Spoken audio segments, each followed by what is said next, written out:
Bom dia, irmãos. A graça e a paz de nosso Senhor Jesus esteja sobre a vida de cada um dos irmãos. A gente louva a Deus por mais esse dia e por essa manhã que Ele nos dá diante dEle para nós podermos estudarmos a Palavra de Deus. Nossa escola dominical começa hoje pela graça do Senhor. E nós vamos dar as boas-vindas aos irmãos. E depois nós vamos orar, pedindo a Deus que nos abençoe em nossos estudos, ok? Os irmãos estão entrando ou chegando.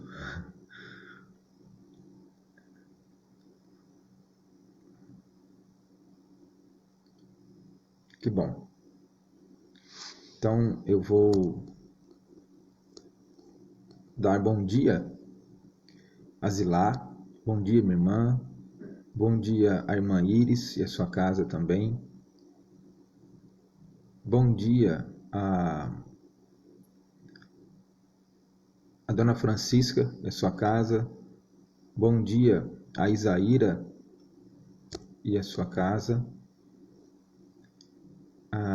bom dia Damares e a sua casa, bom dia Valério, a Rafael, bom dia Rafa, Deus te abençoe, a Dona Benedita, bom dia irmã, ao presbítero Maurício, bom dia irmão, também ao Paulinho, bom dia, a Renata, bom dia, a nossa irmã Giselma, bom dia, a Zenilde, bom dia irmã, Alessandra, Fernandinha, Deus abençoe a vida de vocês. Nós vamos orar, também Natália, bom dia Natália. Nós vamos orar e agradecermos a Deus pela noite que o Senhor nos deu e pedirmos que o Senhor nos abençoe em nossa atividade nessa manhã. Santo Deus eterno Pai, eu agradeço a Ti, ó Deus, pela Tua bênção sobre nossas vidas. Eu agradeço a Ti porque o Senhor tem estado conosco e porque o Senhor, ó Deus, tem dirigido nosso viver. Eu agradeço porque o Senhor nos deu uma boa noite de sono diante de Ti. Porque o Senhor, ó Deus, é aquele que tem guardado nossas casas, porque o Senhor tem guardado nossas vidas. Porque o Senhor, ó Deus, tem nos feito compreender também as coisas da parte do Senhor. E toda essa compreensão e tudo aquilo que o Senhor tem feito é para o nosso bem. E nós sabemos, ó Deus, que precisamos ter paciência com todas essas questões que estão se desenrolando ao nosso redor, em nossa cidade, em nosso estado. São questões difíceis de lidar. São questões que muitas vezes, somadas a outras do dia, tiram também, ó Deus, nossa paz, nossa alegria diante do Senhor. Mas nós precisamos, ó Deus, estarmos firmes diante de Ti. E eu peço ao Senhor, ó Deus, que fale ao nosso coração, que fale ao coração da Tua igreja.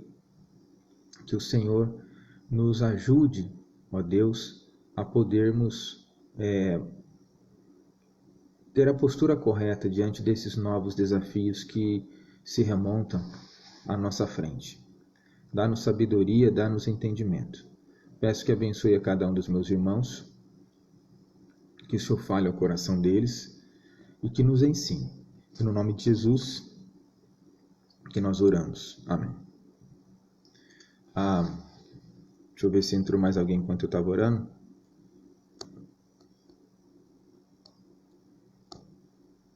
Então, bom dia, Dona Zilda. Bom dia também, a irmã Sirlene e sua família. Bom dia, Silvinha. Deus abençoe vocês, irmãos. Irmãos, nós vamos agora, hoje, partirmos para a leitura do texto que se fará a nossa meditação nessa manhã. Colossenses 3º capítulo, versículo 12 e o seguinte. Então, nós faremos a meditação sobre Colossenses 3º capítulo, versículos 12 e o seguinte. Vou ler o texto, os irmãos estão com suas Bíblias abertas aí, os irmãos acompanhem, por favor. Revesti-vos, pois, como eleitos de Deus, santos e amados, de ternos afetos de misericórdia, de bondade, de humildade, de mansidão, de longanimidade. Suportai-vos uns aos outros, perdoai-vos mutuamente, caso alguém tenha motivo de queixa contra outrem. Assim como o Senhor vos perdoou, assim também perdoai vós. O assunto da revista nessa manhã é paciência. E paciência, o autor da revista nos ensina que ela é o fruto de uma série de virtudes que se sobrepõem uma à outra.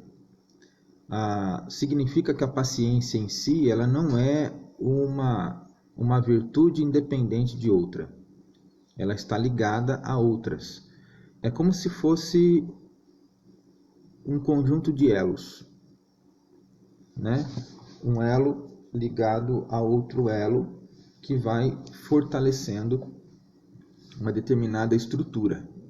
Então, a paciência ela é a junção e a ligação de todos esses elos. Aqui no texto lido de Colossenses,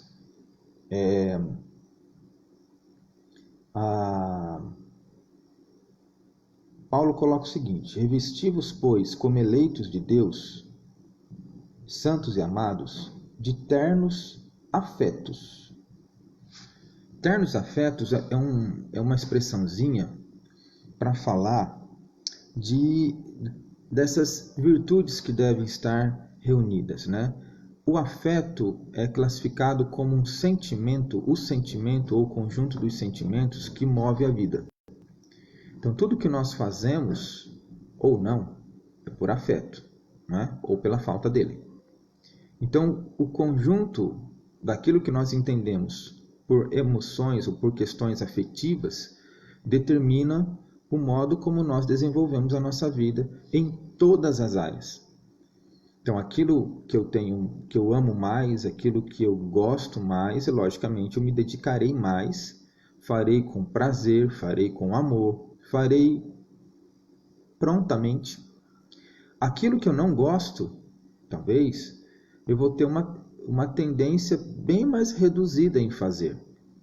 Mesmo que eu goste de algo, mas o caminho para chegar nesse algo não é satisfatório para mim, isso não causa prazer em buscar aquele algo. Fica como um sonho, né? Um sonho distante. Uma pessoa está doente, vamos pensar, está doente.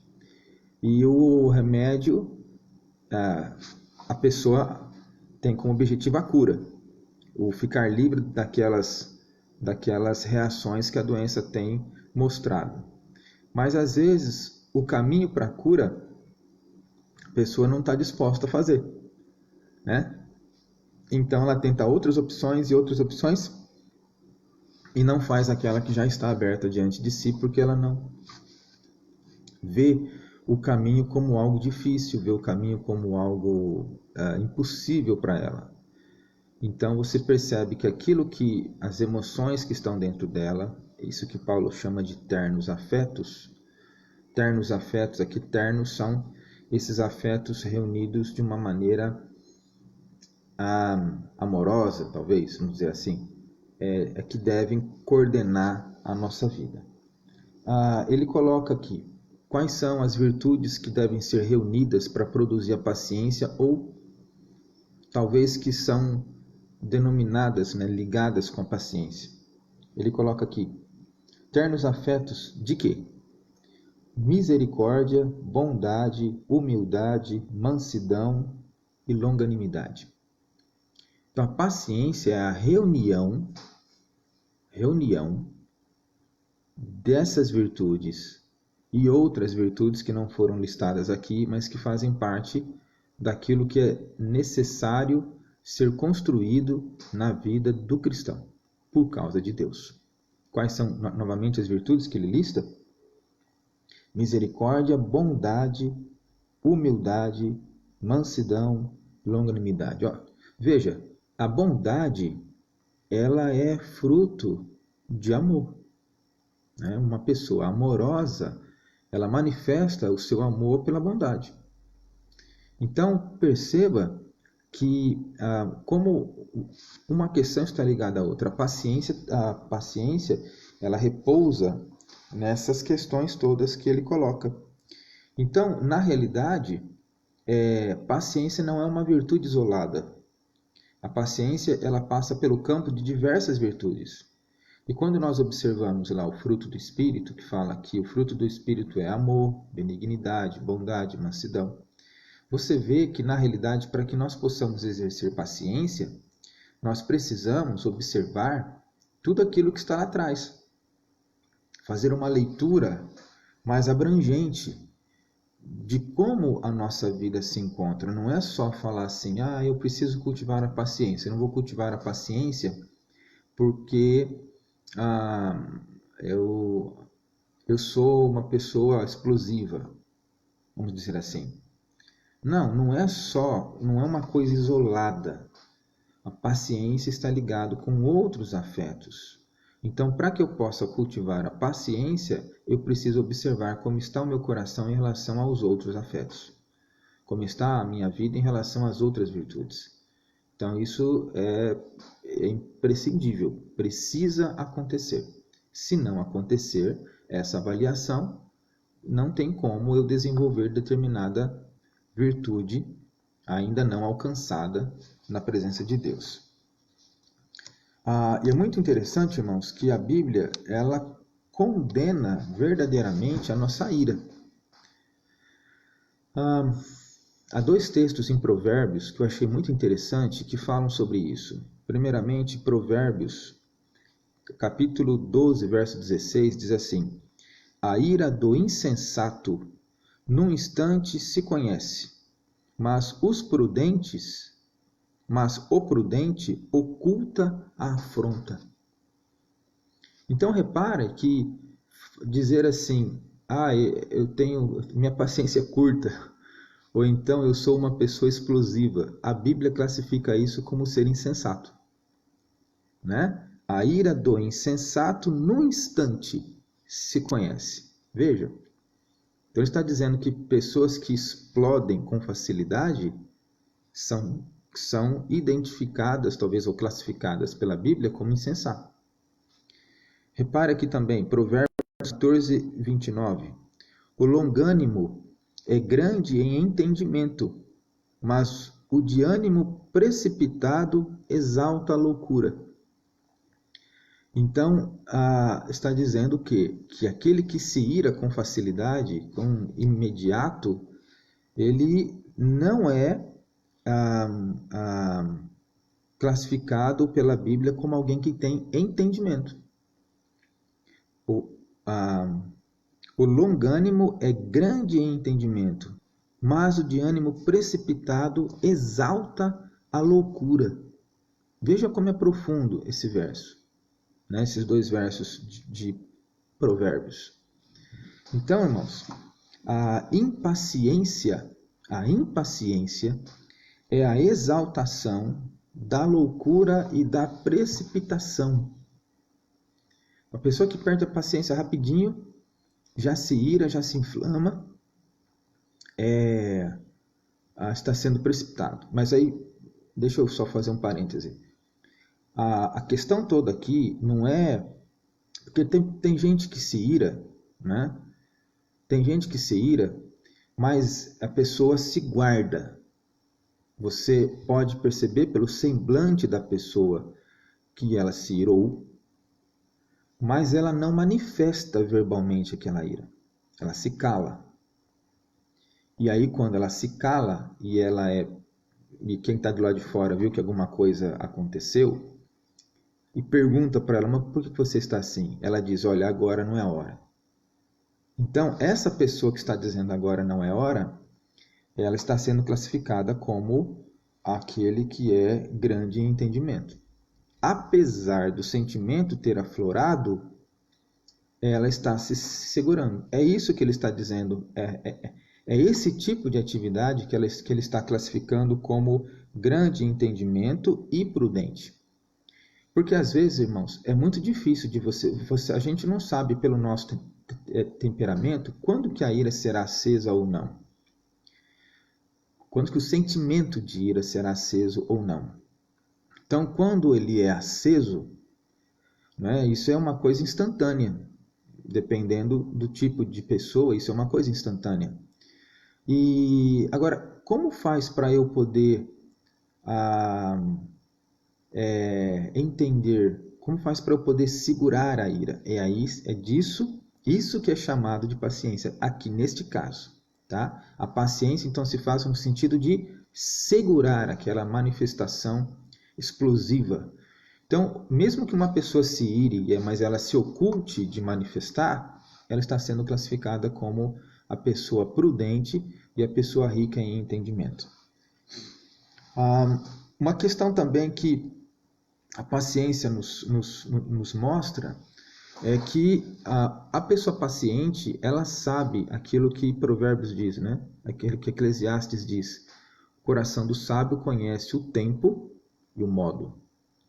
Então, o paciente, ele sabe quando colocar as questões e como colocar as questões. Paciência tem a ver com saber agir no tempo certo ou saber agir certo.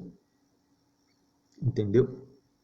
A paciência também está ligado a isso. São questões que nós precisamos observar. E aí, então, o autor nos leva para duas questões que nós precisamos ter em mente dentro desse contexto inicial. Ele diz que, com paciência, quando nós pensamos em paciência, além da abrangência que a paciência deve tomar nas nossas vidas, nós precisamos ter o cuidado. Ele levanta duas questões aqui no primeiro momento. A primeira questão que ele coloca para nós é que a paciência deve ser observada diante das injustiças, né? Eu vou ler aqui o que ele coloca na parte inicial. Ele diz, nós somos naturalmente propensos às injustiças por sermos pecadores e julgamos de modo quase sempre precipitado os eventos e as pessoas.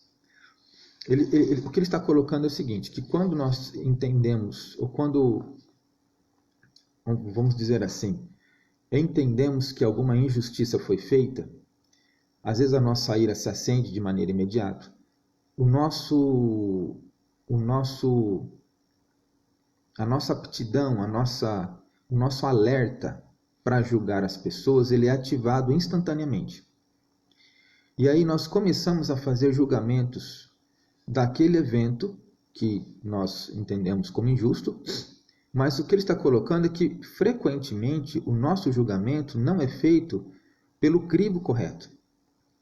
O nosso julgamento, na maioria das vezes, é feito por aquilo que o particular de cada um determina. É onde nós dizemos assim, bom, mas eu acho que não deveria ser assim. E a grande questão, irmãos, é aprendermos a julgar as coisas não pelo que nós achamos, mas pelo que a Bíblia fala. E quando nós colocamos a Bíblia como o centro, a peneirinha, que vai nos dar aqui todos os elementos para nós julgarmos, nós podemos entender até mesmo que o sentimento que nos leva a julgar pode estar errado. Sabe? Porque se o nosso sentimento também não estiver na Bíblia, estamos errados. E é isso que ele está pondo. Então nós precisamos aprender a julgar as questões de posse do aparato correto. E isso exige da gente. Exige o quê? Exige comunhão com Deus. exige da gente humildade, exige da gente colocar verdadeiramente Deus no centro da vida. Alguém pode falar assim, mas Deus já governa a vida. Sim, Deus governa a vida. Num certo sentido, isso é correto, tá? O que eu quero dizer é o seguinte, Deus está lá, Ele nunca deixa de governar. Mas há certos pontos na nossa vida que nós tiramos Deus do governo das nossas... Nós dizemos para Deus o seguinte, olha Senhor, até aqui o Senhor governa, mas daqui em diante eu ajo. E não pode ser assim. O julgamento de qualquer que seja a questão precisa ser completamente submetido à Escritura. Veja, às vezes a nossa falta de paciência, ela se faz até mesmo no tempo da resposta que a gente quer. A gente coloca uma determinada coisa, alguma coisa não está bem. A gente coloca uma determinada coisa para alguém, né? E exige que a pessoa dê uma resposta naquela hora. Não deixa nem a pessoa pensar direito. Quer dizer, primeiro que é um requerer precipitado. Você está exigindo uma resposta do outro que o outro talvez nem teve tempo para pensar direito nas respostas que irá dar. E até a própria pessoa que está exigindo alguma coisa, imediatamente, está agindo precipitadamente porque nem ela mesma está pensando nisso. Que quando eu ajo, quando eu exijo de alguém uma resposta imediata, eu estou tomando como risco que aquela resposta pode não ser a resposta certa, porque eu estou exigindo agora. Eu não estou dando tempo para que a outra pessoa pense. Estou falando, o assunto é esse aqui e você tem que me responder já. Quer dizer, eu não dei tempo. Então, quer dizer, a resposta que virá de lá, ela pode ser uma resposta não satisfatória, e aí eu vou falar assim, tá vendo? Olha a resposta que o outro me dá. Mas a questão não está no outro, a questão está em mim. Eu não dei o tempo certo, então eu agi precipitadamente. O pecado foi meu, não do outro. Então nós precisamos aprender que paciência tem a ver com essa outra série de virtudes que deve comandar a nossa vida para que nós possamos nos relacionar bem com as outras pessoas. Então, a falta de paciência não é por causa que o outro nos tira do céu. A questão não está no outro, a questão está em nós. A palavra é correta. Eu não tenho paciência com determinada situação. Verdadeiro. Por que é verdadeiro? Porque a pessoa não tem as virtudes desenvolvidas, as virtudes necessárias à paciência, desenvolvidas a um nível que lhe favoreça paciência naquela situação. Então não é o contexto que não dá paciência para a pessoa e nem é a outra pessoa que tira a paciência desta. Que tira a paciência desta é ela mesma. A falta de virtudes dela, naquele assunto, a levam a ter uma posição falha, uma posição defeituosa. Então, na realidade, nesse sentido, qual é o alvo que precisa ser trabalhado? É o outro? Não, somos nós, porque somos nós que exercemos ou não a paciência. E aí a falta dela indica um problema, e o exercício da paciência indica maturidade, indica ganho de entendimento, indica crescimento, indica desenvolvimento. Então a paciência, irmãos, faz com que uma pessoa seja longânima, faz com que uma pessoa seja tardia no se irar. A longanimidade significa que a pessoa ela freia a sua ira, que é aquela questão que nós falamos, às vezes a pessoa imediatamente se ira, mas ela abafa a manifestação da ira. Isso tem a ver com todas as outras virtudes que já devem ter sido trabalhadas em nosso coração para que nós possamos alcançar essa realidade. Uma outra questão que nós precisamos aprender, irmãos, que nós erramos muito nisso. Nós falamos assim, geralmente a gente fala isso na ira. Eu vou ensinar para a pessoa com quantos paus se faz uma canoa. Mas Tiago diz para nós, Tiago nos ensina que a ira do homem não produz a justiça de Deus. E isso também é uma questão impactante, porque às vezes nós utilizamos da ira num determinado aspecto, num determinado momento da vida, nós colocamos uma roupinha de piedade na ira e falamos assim, ó, tal coisa não pode, tal coisa está ofendendo o caráter de Deus. Então, essa frase, tal coisa não pode porque é pecado, tal coisa não pode porque está ofendendo o caráter de Deus, nós falamos como que uma justificativa para a nossa ira. Mas a Bíblia ensina que a nossa ira não produz a justiça de Deus. Em momento nenhum. Por isso que a Bíblia diz que nós devemos nos guardar de irarmos.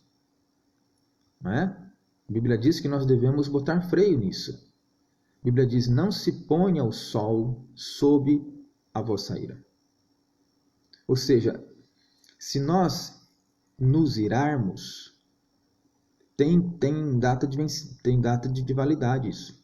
Não se ponha o sol, não vire o dia sob a vossa ira.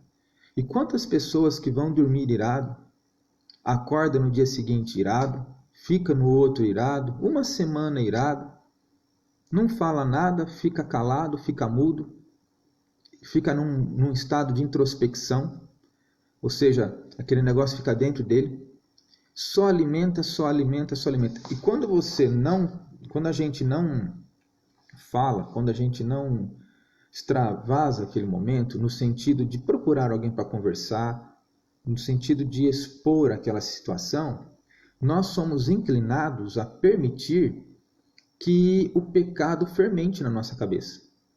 Porque daí o próprio estado de ira não nos faz pensar de maneira correta. E quando nós não pensamos de maneira correta, a nossa avaliação fica errada, a nossa sensibilidade fica prejudicada, nós nos esquecemos de coisas às vezes que nós aprendemos, fica confuso, fica tudo confuso. E aí surge aquela situação, a pessoa começa a tentar encontrar uma falha e as conclusões que ela tem de análises que ela faz naquele momento se tornam prejudicadas. Porque ela vai tentar encontrar pedra onde não tem. Ela fica vendo coisas, ela fica concluindo coisas onde não existe. E aí aquilo fica aumentando até que ela explode. Quando ela explode, ela faz um estrago que acaba mexendo com todo mundo que está ao redor. Então, falta de paciência, irar-se e manifestar essa ira, colocando nela uma roupa de piedade, não é prudente, não é correto, não é justo diante de Deus. O apóstolo Pedro ensina que quando Jesus era ultrajado, ele se entregava àquele que julga retamente e ele não revidava. Ele não revidava. Ele continuava num estado de compaixão daquelas pessoas. Isso significa entregar o caso a Deus. É Deus que vai resolver a situação. Então, quem olha de fora, muitas vezes diz assim, a pessoa não está nem aí. Olha lá, tá indo, não, muitas vezes entrega-se um caso para alguém, né? Preciso que você tome uma situação, tome uma decisão com relação a isso aqui, a determinado assunto, que muitas vezes tira a nossa... Mas você não tem o que fazer. Às vezes não se tem o que fazer. Nós, cristãos, trabalhamos com provas. Uma pessoa diz assim, olha, gostaria que fulano está fazendo algo errado, mas eu queria que você conversasse com ele. Mas o que está fazendo errado? É XY. A gente pergunta, você viu o XY? Não vi. Fica difícil de alguém tomar providência. Agora, aí quando você não toma, a pessoa diz assim, lá, não está fazendo nada. Não é que não está fazendo nada, irmãos. não é que está fechando os olhos, mas é que tem coisas que não pertencem a nós. O Salmo 73, ele fala justamente disso. Asaf, que era um homem do Senhor, disse ali que ele quase, os pés dele saíram do caminho, porque ele começou a ver a prosperidade dos ímpios, desenvolvimento da maldade, e ele ficou assim, mas espera aí, como é que fica isso? Quer dizer que o ímpio faz o que quer e ninguém faz nada? E Deus diz para ele assim, espere que o meu julgamento chegará. A ira do homem não produz a justiça de Deus. Quando Jesus se entregava a Deus, ele estava dizendo isso, né? Embora ele não fosse homem, completamente ele era. Quer dizer assim, que ele não era homem sujeito à natureza humana, ao pecado, mas naquela condição de servo que veio para salvar, ele entregou-se ao Pai e ele conferiu ao Pai o julgamento de toda aquela situação. Mas você e eu, nós precisamos aprender a entregar para Deus, a entregar nas mãos de Deus o julgamento das coisas. Porque a ira do homem não produz a justiça de Deus. Então, nós precisamos ter paciência com relação a isso e entender, irmãos, que nós não podemos ser precipitados. Porque quem é precipitado peca contra o Senhor, né? Precipitado no falar, precipitado no reagir, precipitado em tomar decisão, tudo isso é pecado. Se os irmãos observarem Provérbios capítulo 19, 2 diz, peca quem é precipitado. Então, nós precisamos pensar bem antes de fazer as coisas. E o pensar bem significa cultivar virtudes indispensáveis para fornecer uma reação satisfatória ou uma reação que esteja de acordo com a vontade de Deus. A outra questão que o autor coloca dentro do âmbito da paciência é a capacidade de tolerar falhas. A questão do tolerar falhas, ela é muito importante. Por quê? Porque quando nós julgamos o outro, por causa das falhas deles, nós fatalmente nos esquecemos das nossas. Quando Jesus diz, tira a trave do teu olho para olhar o cisco do outro, ele está dizendo assim, presta primeiro atenção em você. Presta atenção na sua trave do teu olho em relação ao cisco do outro. E essas palavrinhas, trave e cisco, é que diz respeito ao ponto de comparação ali que Jesus está dizendo, né? Aquele que está olhando o cisco no olho do irmão, considera aquilo extremamente prejudicial para aquele. Por isso que está tentando tirar o cisco. Mas, para que ele tire o cisco, ele tem que ver bem. E este que está exercendo o julgamento, o que é uma trave? A trave, na cruz, era aquela parte de madeira horizontal, que as mãos eram colocadas. Então, aquilo se chamava de trave. Então, imagine a trave no olho. Significa que a pessoa não está enxergando com clareza. Não está vendo. Né? Então, o procedimento correto para que eu possa ajudar o outro, primeiramente, é trabalhar em mim. Não é o outro. Sou eu. Tira a trave do teu olho. Ele também não está dizendo que isso é uma coisa impossível. Ele só está dizendo que muitas vezes a maneira como eu me comporto para poder ajudar o outro no cisco dele não é apropriado. O sentimento que eu deixo florescer em mim para ajudar o outro com o cisco dele também não é apropriado. As reações que eu tenho para ajudar o outro também muitas vezes não é apropriada. De fato, eu preciso, como eu falei no começo, submeter todas as coisas à palavra de Deus. O que é que Deus me ensina sobre esse aspecto, sobre o aspecto A, sobre o aspecto B, sobre o aspecto C? O que é que Deus me ensina? Como é que a Bíblia manda eu agir em ocasiões assim? Então, o modo como a Bíblia mandar eu agir é o modo como eu devo agir. Não tem conversa sobre essa história. Eu posso talvez não entender direito o que a Bíblia está pedindo para mim, então eu posso abranger um pouco mais esse estudo, esse conhecimento, mas o crivo não é o que eu acho, não é o que eu penso, não é o que eu vivi, não é o que eu vi, não é o que as outras pessoas com as atitudes delas fizeram, é o que a Bíblia ensina para mim. Se eu não agir assim, eu estou em pecado. Se a Bíblia não for o centro motivador, determinador, limitador das minhas ações, eu estou pecando também. E aqui ele coloca para nós justamente isso, que nós precisamos aprender a lutar contra o nosso próprio pecado para auxiliar as demais pessoas naquilo que for possível nessa área, entende?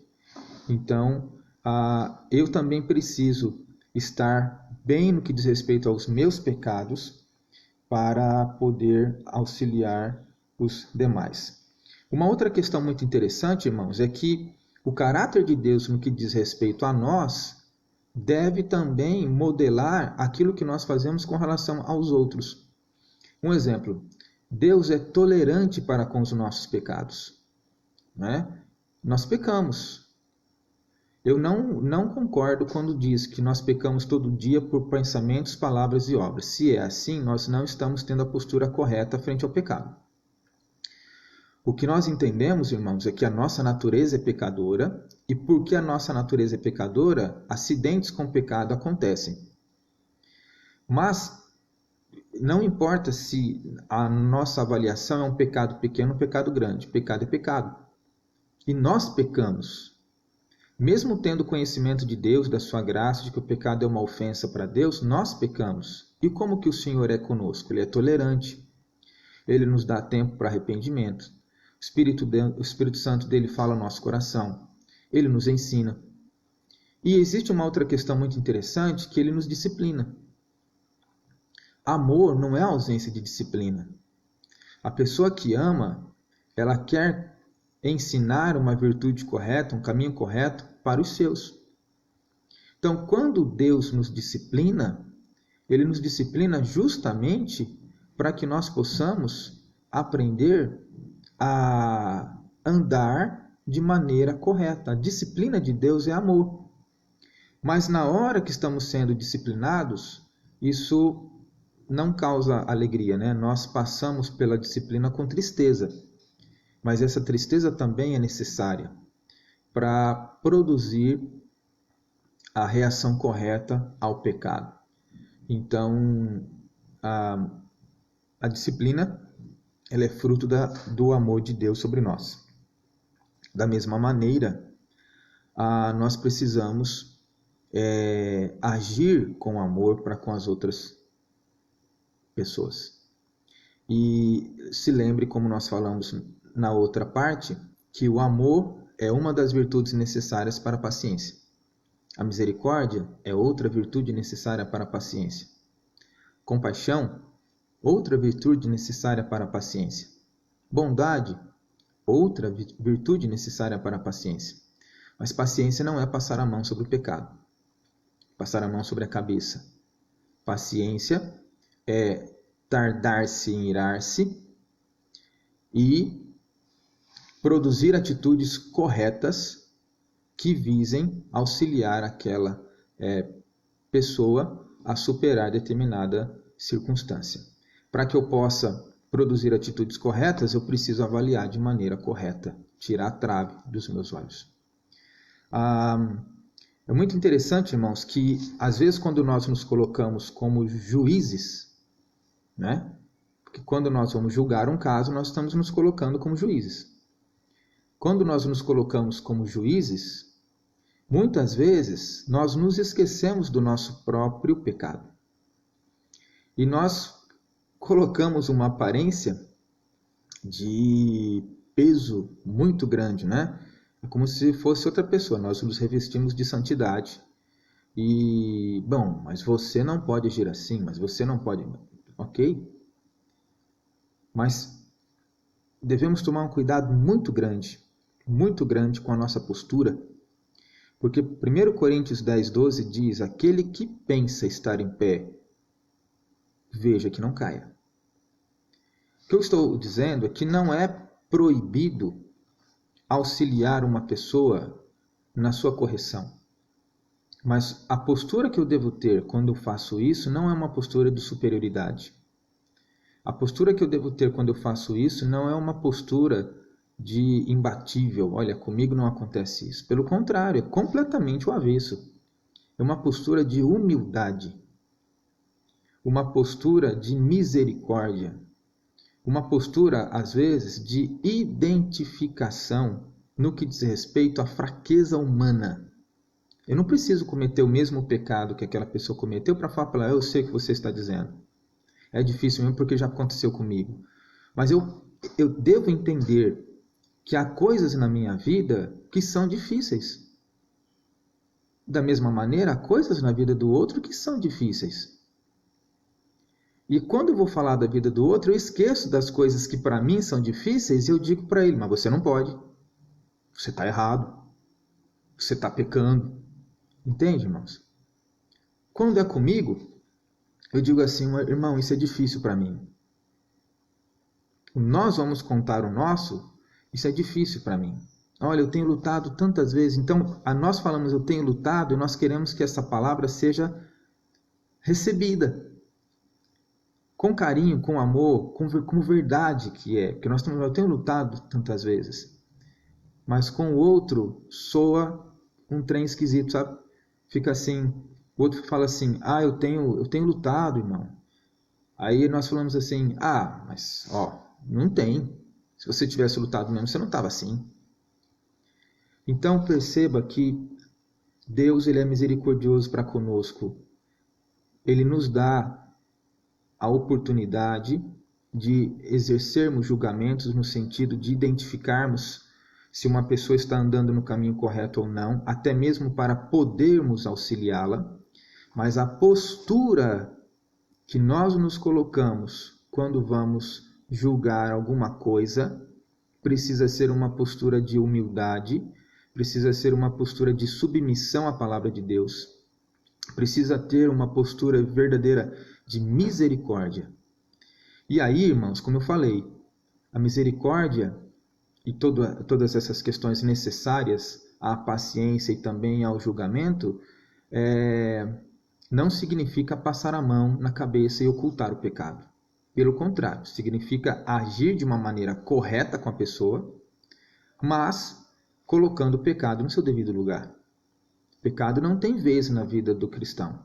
Não tem vez na vida do cristão. Pecado não é normal na vida do cristão. E não pode ser concebido como parte do dia. Não pode. Mas como é que eu vou lidar com isso na vida do outro? O que eu vou colocar para ele que possa auxiliá-lo a sair dessa? Então eu tenho que pensar nisso. Nós temos que pensar nisso. Digo nós porque todos nós estamos lidando com essa situação. Às vezes a pessoa não vem falar comigo, vem falar com você. Então, se compadeça. A fraqueza do outro, se identifique com a sua. A luta do outro, identifique com a sua luta. Aquilo que o outro diz para você que muitas vezes é difícil para ele, identifique com as coisas que você tem como difícil na sua vida. E a partir disso, haja com amor. Haja com amor. Às vezes a gente quer resolver a coisa na pancada, na paulada, sem ouvir, sem dar oportunidade para poder mudar, sem dar oportunidade. Agora, você dá uma oportunidade, dá duas, dá três, dá quatro, dá cinco, dá seis. Não muda? Então daí cabe a ira? Não. Cabe uma outra conduta. Ira é uma coisa que pertence a Deus. Nós precisamos aprender a colocar o nosso coração no lugar certo.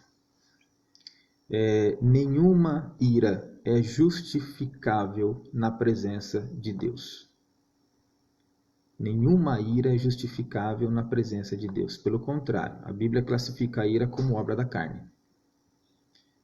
Quando a Bíblia fala do fruto do Espírito e as obras da carne, você vai ver que a ira está lá. Então, nós precisamos aprender a controlar, meus irmãos. Paciência, domínio próprio. Paciência e domínio próprio. Como é que eu posso chegar na paciência? Como é que estão as outras virtudes na sua vida? Como é que você está de bondade? Como é que você está de longanimidade? Como é que você está de misericórdia? Como é que você está de humildade? Como é que você está de mansidão? Essas são as virtudes que Paulo coloca no texto que forma a estrutura para a paciência. Revesti-vos, irmãos, revesti-vos, pois, como eleitos de Deus, santos e amados, de ternos afetos, de misericórdias, de bondade, de humildade, de mansidão, de longanimidade. A paciência é fruto das virtudes do Espírito na vida do crente. Então, se eu não tenho paciência, porque as minhas virtudes estão comprometidas, não é o outro que me tira a paciência. Nós devemos olhar para dentro de nós, e não olhar para o outro. Não é o outro. Não é o outro. Somos nós. Então, olhe para você mesmo. E aí você vai identificar as virtudes que estão numa boa medida e as virtudes que estão rasas, secas. Você deve preenchê-las. Como é que eu preencho virtude, pastor? É comunhão com Deus, meu irmão. Comunhão com Deus. Lançar-se completamente aos pés do Senhor. Ter uma vida de entrega. Entregar-se nas mãos de Deus. Dizer para o Senhor, Senhor, eu não posso isso, mas o Senhor pode, está aqui. Desviar de exercer a sua própria justiça. Esqueça essa história. Eu vou ensinar para a pessoa como é que se faz, em quantos paus se faz uma canoa. Esqueça. Isso não resolve nada. E você corre o risco ainda de pecar contra o Senhor, porque às vezes o seu julgamento motivado pela ira será errado, será incompleto.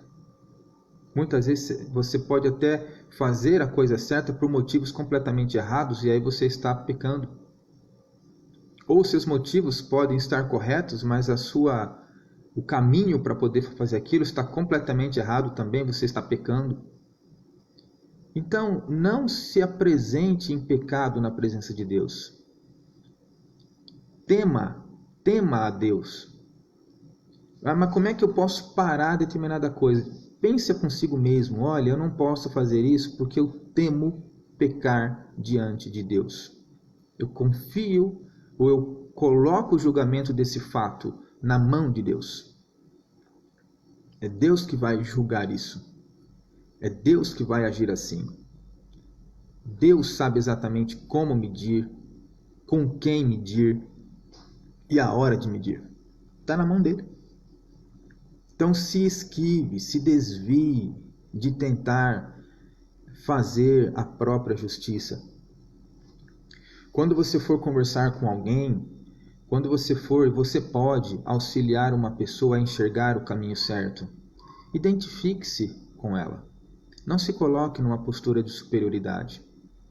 Não se coloque numa postura de santidade, a santidade não está naquela posição autoritária. Não é isso. Santidade tem a ver com o coração. Santidade tem a ver com o coração. Santidade tem a ver com identificação com o homem pecador, mas ao mesmo tempo completamente submisso à graça de Deus, ao poder de Deus, ao amor de Deus, sabendo que é Deus quem opera na sua vida, tanto o querer como o realizar. Implorando a Deus com aquela pessoa, ou por aquela pessoa, que a graça dele se manifeste.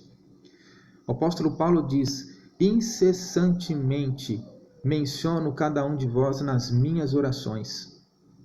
para que vocês cresçam na presença de Deus incessantemente. Ele não estava com a turma, mas ele estava incessantemente orando pela turma. Entende? Então nós devemos cultivar paciência. Lembre-se disso. Cultive a paciência. Para cultivar a paciência, eu preciso cultivar as virtudes que são a estrutura da paciência na minha vida. Segundo lugar, paciência faz parte da vontade de Deus para cada um de nós, faz parte do que é santidade. Para isso, se desvie de fazer julgamentos precipitados. Você pode e deve julgar fatos, mas faça-o com a Bíblia na mão. A Bíblia é a peneira que vai te mostrar o que é que você tira e o que é que você passa. Por que deve ser assim? Não é nossa vivência, não é o que nós aprendemos com nossos pais, não é o que nós achamos que é correto ou o que nós faríamos. É o que a Bíblia ensina. Então use a Bíblia. Use a Bíblia antes de você fazer o julgamento lá, fazer o julgamento cá. Você está em condições de julgar? Você está em condições de auxiliar a outra pessoa? É a questão da trave. Tá? Suas atitudes estão corretas? Estão equilibradas? Seus sentimentos estão equilibrados? Você tem que dar uma resposta imediata? Não.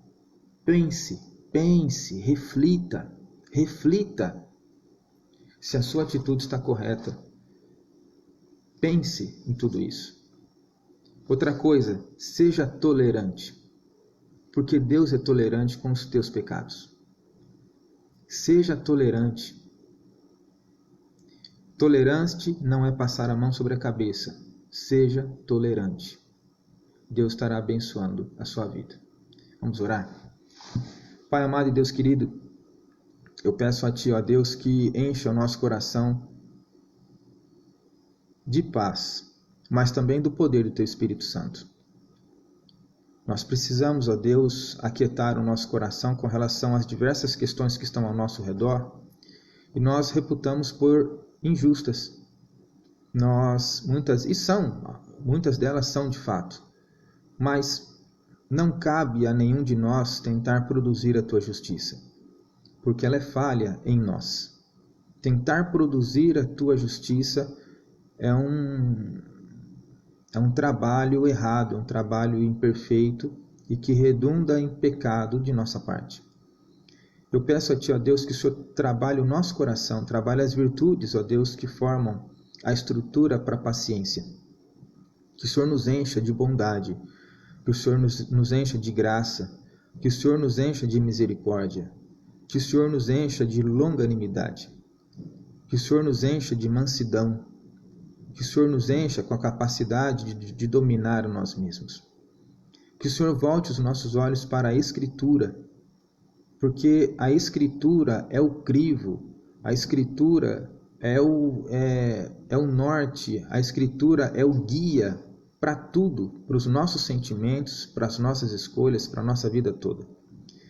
Faz, ó Deus, que antes de nós nos propormos a ajudar alguém, que nós possamos, ó Deus, olhar para dentro de nós e verificar se as questões necessárias para ajudar aquela outra pessoa estão todas bem dispostas.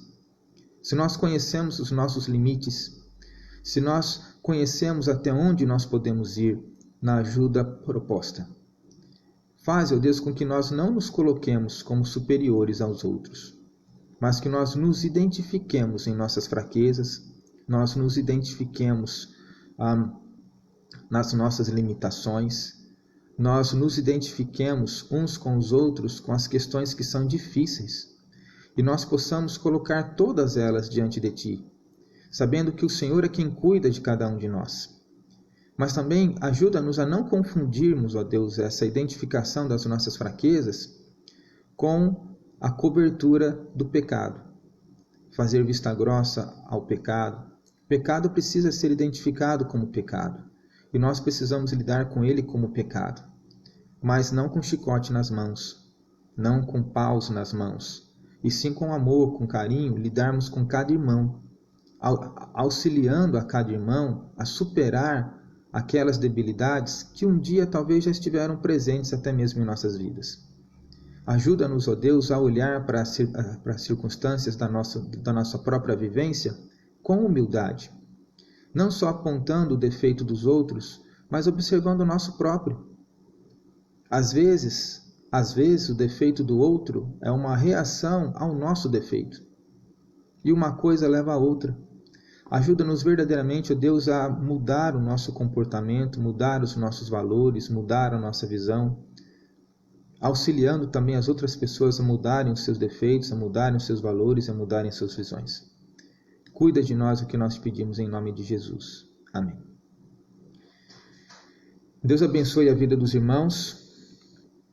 Tenham todos um bom dia e nós nos veremos à noite no culto, 7 horas, ok? Um abraço.